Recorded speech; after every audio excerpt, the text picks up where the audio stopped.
Hello সবাইকে। তো আজ দুপুরে ছিল একটা নেমন্তন্ন, স্নান করে পুজো দিয়ে সাজুগুজু করতে বসে গেছি বন্ধুরা।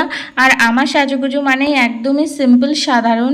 তো প্রথমে তো মুখে একটু সানস্ক্রিন মেখে নিলাম, তারপরে চুলটা ভালোভাবে আঁচড়ে নিলাম, এরপরে আমি পারফিউম আর কাজল নিয়ে আসলাম। তো চোখে একটু কাজল না দিলে আমার একদমই ভালো লাগে না, আমার সাজের মধ্যে চোখে কাজলটা দিতেই হবে, আর চুলটা একটু সুন্দর করে বাঁধতে তো আমি ভালোবাসি। তো এরপরে দেখো আমি চুলে একটা হেয়ার ব্যান্ড দিয়ে দিলাম, তো দেখছিলাম কেমন লাগছে।